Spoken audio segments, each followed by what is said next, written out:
Jessie Ware, thank you for coming on the Behind the Rolling Stone cover podcast, and congratulations on your UK digital cover.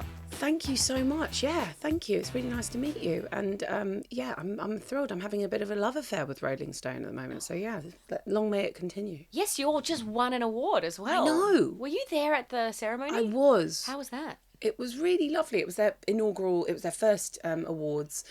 And there was you know what, a lot of the time it's me seeing past podcast guests there. So like Youngblood was like flirting with my mum. And then like Ed from the Chemical Brothers, we were like talking about football and him loving the podcast too. And then Daniel Kaluuya, who's a friend of mine, he was picking up an award, which was amazing. Yeah, it was really nice. I don't go to many awards things, and I'm quite antisocial because I've got 3 kids. I'm not going to the opening of an envelope, but the Rolling Stone Awards was amazing and amazing people. And I won one, so yeah. Didn't you take out the biggest award, Artist of the Year? Is that the biggest award? Okay. I mean, it's Artist of the Year and it's a music awards. Like 100% that's the biggest. Well then, yeah. Damn, yeah, I did. How was your speech? Did you get terrible? It was so bad. So basically, Poppy, I don't usually win. I've very luckily been up for a few Mercury Music Prize, which is quite a big one in the UK, and the Brits, which I guess is like the Arias here. Mm-hmm. And I don't win, and that's okay. It's nice to be up, but so I started it with like, I'm always the bridesmaid, so thank you. And then I went, but now I am the newlywed. And basically my manager said, maybe you should just prepare something. I was like, nah, I never win these things.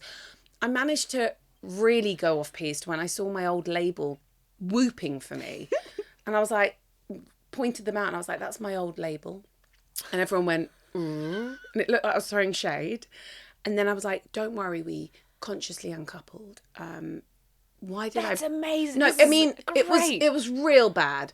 But no, these are headlines. These are I mean, brilliant. look, my friend Aisling B, who is a brilliant comedian, she was like, that's the tea. And she was like loving the awkwardness. It was an awful speech. I managed to nearly cry when I thanked my management, who I love so much. And then that sounded really whack.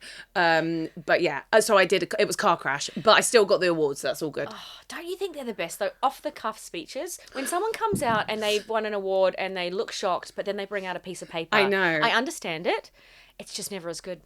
I agree. However, I don't think I'd ever bring the piece of paper out, but potentially I would now think about who I would maybe thank, and definitely not my old label. I didn't thank them, but like I pointed. I mean, it was completely odd. Well, actually, speaking of things that you're involved in, were you involved in the creative of this Rolling Stone UK digital cover shoot? Because it is beautiful. The different clothes that you're wearing, the different brands, the different angles of where you are, the close up to your face where you're smiling is so beautiful and intimate. I love that shot. Nice. But I also love the cover shot with the dress just flowing. So I guess what has been quite fun for editorials, particularly the Rolling Stone UK one, is I guess we created a world with That Feels Good and What's Your Pleasure, and people have really bought into it, and it's sexy, it's confident, it's disco, it's glamour, and I think people really enjoy that. And so that was, I mean, they very much were in charge of the creative, but they obviously ask us what we want, and they didn't say, oh, we want to put you in a bin bag. And I was, they said, we want you to go to a really fun queer bar pub in East London, and you're gonna like dance a bit. But yeah, it was a wonderful shoot. It was really, really fun, and the photographer was gorgeous, the clothes were great, and we had a good time. Do you like photo shoots? I mean, I've got better at them. I used to feel incredibly self-conscious and kind of goofy, and now I just know that doesn't help anybody. So now I'm like, okay, what, you want the best? This is the best side. I'm going to give you the best side. And you're going to want that, but let's do. And I just kind of, I don't love them. I appreciate them. I will appreciate them when I'm an old woman, That's true. because I've got amazing photos. But I it's funny, they always go, do you want some music on? And they go, yeah, please. And they go, do you want your music on? I was like, imagine. No, this is already too self-indulgent. Absolutely not. I don't know any artist who has wanted to have their music playing anywhere at any time. However, they make the best music that they love. It's so interesting. It's like we did put Troye Sivan on our last cover. Who we love. Yeah, fabulous, fabulous human being. Obviously, the music he makes is his favorite kind of music. Yeah. But we had a song playing when he walked in, and it wasn't on purpose. Oh, no. It was an accident, and he was like, "Oh, can you not?" Which song was it? I can't remember which it was. It wouldn't have been from the new record because he hadn't even released Rush at that point. Okay. Bless him. I've met Troy and I adore him, and I think he is such a brilliant artist. And that new record was so good. All the visuals and everything. So, yeah, I'm not surprised. Didn't Mariah Carey birth her children to her own music? I mean, that makes total Yeah, and sense to me. I'm here for it. I love that. If that's not true, I like that it's law, you know, Yeah. like I kind of am Yeah. into any kind of lie around that going into the industry. Yeah. So Cliff Joannou called you, and I'm going to read this, the most unstarry pop star I've ever met, in the best sense. Okay. He said, when she arrives on set for her Rolling Stone UK cover shoot, she's in comfy clothes, hair tied up in a bun. Within an hour, she is transformed into a disco diva worthy of the biggest stages in the world. When you read the feature back, how do you feel that you were captured? Do you feel like it was accurate? I don't think I read it. You did not read No, the because feature? I did the conversation and I trust that my management will read it, and I like Cliff. So I'm just like, we had a nice chat. Wow. Yeah, it's like I don't listen to my podcast when I've done it because I did it and I was there. I don't know. Amazing. I guess your management read it and then go, look, You don't sound like a dick. good, Yeah. thumbs up or yeah. thumbs yeah. down. And I trust Cliff. I think he's so amazing. that's probably your first time hearing Yeah, that bit then. I mean, I'm not surprised because, I mean, I've got my hair in a bun, but however, this was professionally coiffed today. But I like comfy clothes. I really do. You know, every time I had to get into, I loved it. But I had 4 costume changes in my tour, which is a very new thing for me. And I would get into this leotard first, beautiful. And I would be like, I've got 2 pairs of tights on, I've got Spanx on, I have knee-high boots, I have a leotard that is a absolute bugger to get into. And I was like, why did I not just wear tracksuit bottom? And I know why not, because it's fabulous. But yeah, I'm a comfy gal. You wait until I'm out of this interview, I'm back in my trainers and comfies for the flight home. Well, you got to have both, you know, like Absolutely. Gotta, yeah, and I get to dress up and I get to play a character, and that's been the best and most freeing thing for the last few records. It's like I assume this role, and of course it's in me, but if I walked around like that feels good Jessie Ware the whole time, you know, high priestess of like pleasure, I think I maybe wouldn't have any friends because everyone would be like, are you okay, babe? Yeah, when you do Me with my whip and my dildo, I don't know. Yeah. The whip and the dominatrix look rocking up to your mum's group. Yeah, exactly. And off you'd be invited back. I had to say at my show, there was my daughter's recently moved school, and there were some mums there that bought tickets for my show in London, and I said, just a word of warning, you know, this is very different to the school gates because, you know, I have a whip in the show and stuff. And I think they kind of dug it. They were like the last people left at the after party so drunk. So, yeah, you know, maybe I've encouraged them to go and get a whip at home. God, I hope they don't really listen to it. You never know. But speaking of that costumery and that kind of Jessie Ware, the character that the alter egos, I guess you could say, you know, your LGBT audience is so close to your heart. Yeah. Do you keep them in mind when you're thinking about a photo shoot, or you're thinking about your music video or your live performance, or even creating your music? Totally.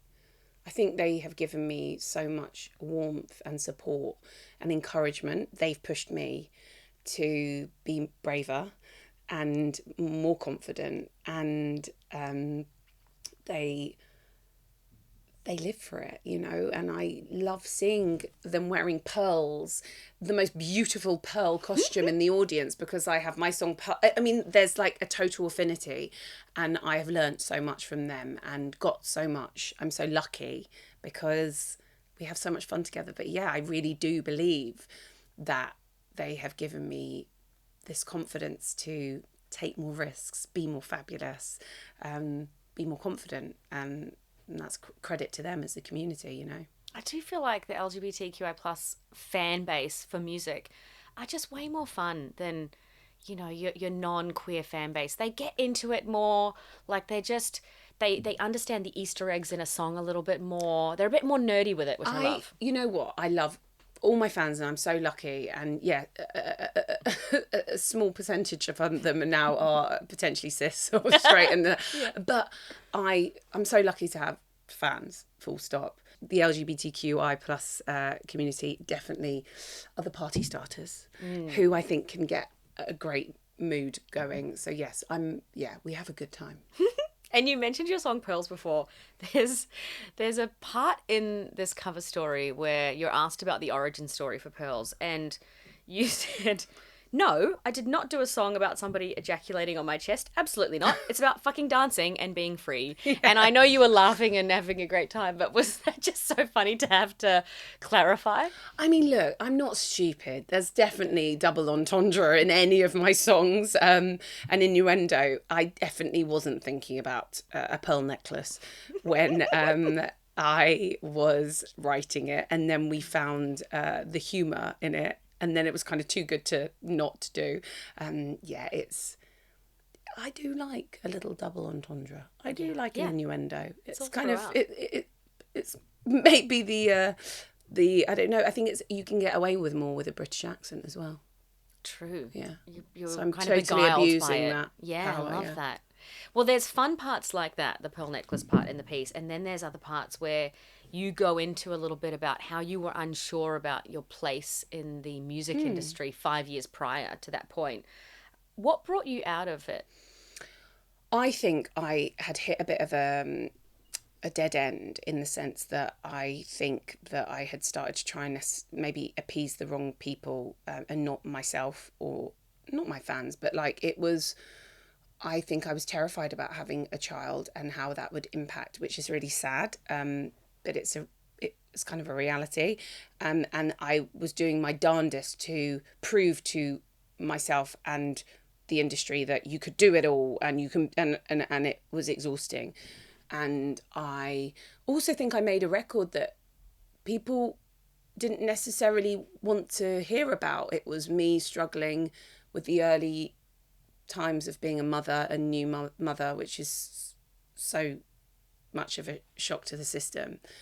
And I was trying to be honest, and I think that I was also maybe not being that honest to myself either. So I think people could maybe not smell that, but there was an uncertainty. You look at the last two records, there's such a strength and determination, and there's, not that it's a concept, but that I think I was being more myself.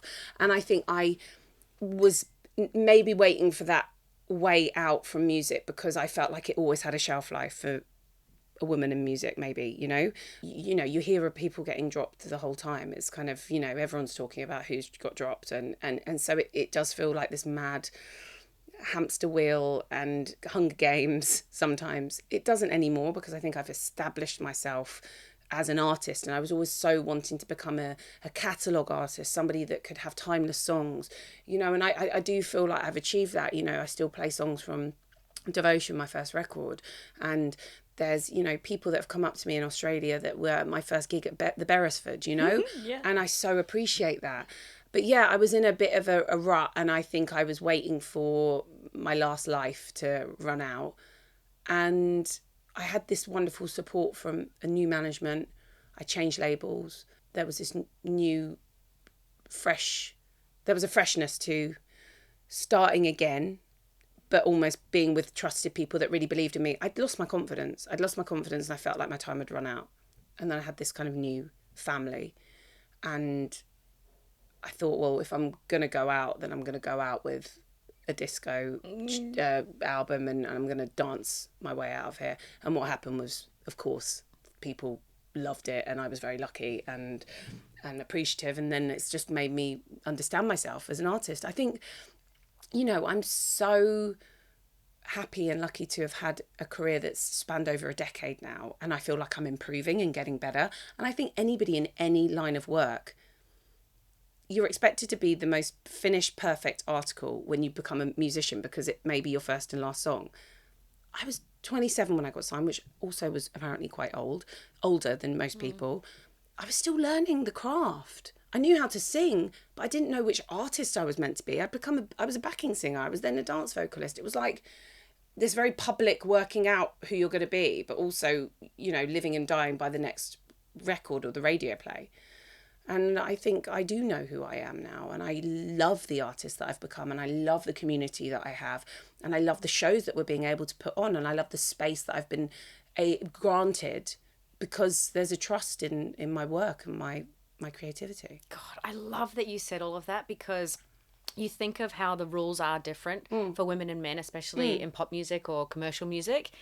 And there is this thing, and it's called Symbolic Annihilation, where women over 40 in pop music are seen as less valuable as others, which is absolute bullshit. And you are a testament to a woman who is not 19 making pop music and succeeding and making, like, as you release more records, they're more successful and more successful. I'm making a correlation here, which maybe is completely not correct, but isn't it interesting that the LGBTQI plus community celebrate older women, whether that's Cher, Kylie Minogue, yeah. Madonna. Yeah. So maybe I am going to stand the test of time thanks to my amazing fans, because they understand that it's more than just sex. And they're also the ones who are clued into good music first. Yeah. Yeah. But and I don't want to. It's also that thing that you don't necessarily want to talk about the whole time because you don't want to sound like you're a whinging old woman as well. But it's a reality of our industry. It is a reality. And having someone talk about it who has gone through the realities of it and come out on top and been the success story because you decided that you weren't going to buy into those tropes and those narratives and you were going to make the music that you wanted to make is amazing. I think that also I kind of was never buying into that. I remember there was once one conversation about some person that I don't think is even in the industry anymore suggesting that I wore more colour and not so many suits because I liked wearing tailoring, and I was like, oh, you say naff off here, don't you? Naff off. I was just like, go away. Don't tell a woman what to wear. Yeah, and particularly another woman telling a woman what to wear when I'm like, hang on, like, celebrate that I have my own. Anyway, so I guess I've never been the most kind of male-gazed artist. It's not been that for me. It was very much like about the music, and that was how I wanted it to be.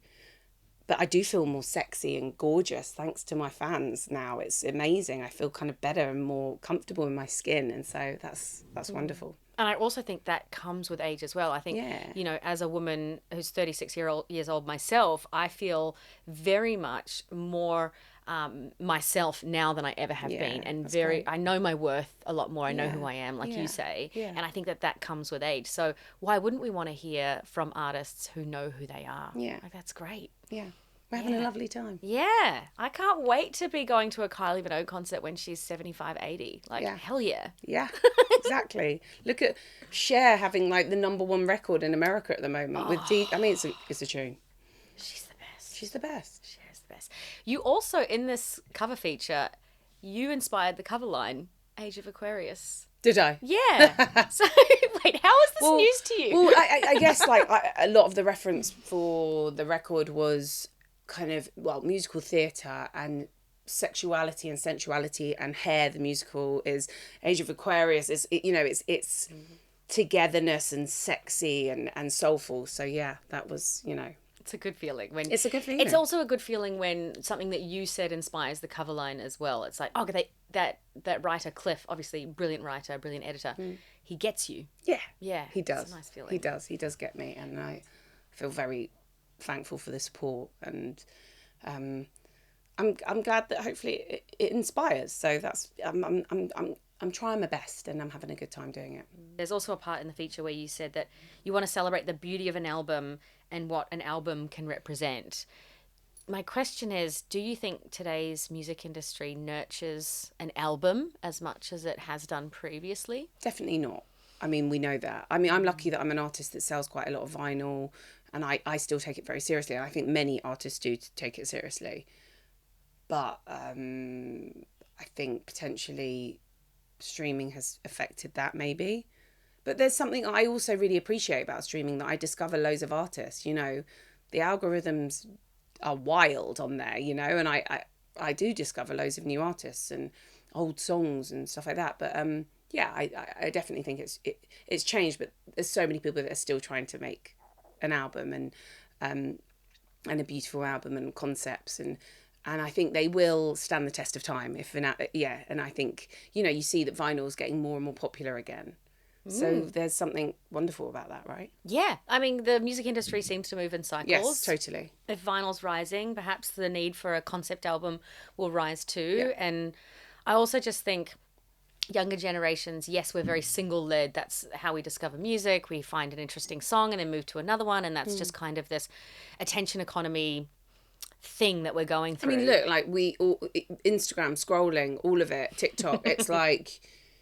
None of us have as much patience anymore. Totally. But then I wonder if it'll go back, because Please, music fans will go, you know what, I'm sick of just, you know, having such a short attention span. I want to sit with something. I want to get rid of my phone. I mean, we've actually found our magazine be successful, which blows my mind. And I wonder if the reason why our readership is growing is because people want something tangible that they can hold in their hands and sit with, and not have the distraction of notifications popping up on their phone while they're reading it. There's so much thought and effort that goes into putting a magazine together.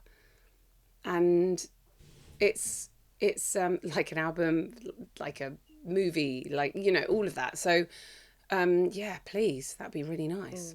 I wanted to finish with this part in the story where you talk about your husband and your relationship with your husband. And it's very beautiful how you're quoted in there. You basically say he's wonderful, he's amazing, and he doesn't let you have any diva moments, which I think is very sweet. I don't know. Did your husband read it? I mean, you didn't read it. Has your husband read it? He doesn't. I think he only barely knows I'm in Australia at the moment. No, look, the world already revolves around me and our household, which is so annoying for probably everybody. Yeah, look, he doesn't need to. The poor guy, like, whether it's the podcast or my album having to be on repeat because I'm working out the mixes and I'm testing it out with the kids. Him reading my articles, no, he's okay. He lives with me. Can I say, though, I think it would be a bit of a gift to him if you did read him the part where you talk about him. Okay. Because it's a part in the cover feature where, for a moment, the world revolves around him. Okay. Or I could just tell him that I think he's great as well. Yeah, you probably do that anyway. He's quite shy, so he'd be like, oh, babe, don't talk about me. But no, bless him. Okay, I'll do that, and then it will be all about me being a really good wife and generous. Yeah, see, it always comes back. Nah. Yeah, you win the brownie points. I'll just make him dinner and let him have a lion. Like, that's it. You know, he's been holding it down at home with the kids. So he's been doing well. Yeah. And so, I mean, you're in Australia for a festival. You've played a few now. Are you coming back? What is God, I the hope plan? so. I'm really mad about it here. We just headlined the Summer Camp Festival, which was in Melbourne and Sydney, a queer festival. It was fantastic. We had so much fun. I've done loads of press, which has been wonderful. People have been really eager to speak to me. And so, yeah, long may this continue. I want to come back. I want to do MasterChef here. I want to be guest judges on MasterChef, Australian Idol. Bring my mum. We'll do a podcast series here. Got ideas. But yeah, judging by the fans in the audience from the last couple of shows, I would love to come back if you'll have me. Thank you so much, Jessie, for coming on the podcast. Thank you. Appreciate you. Cheers.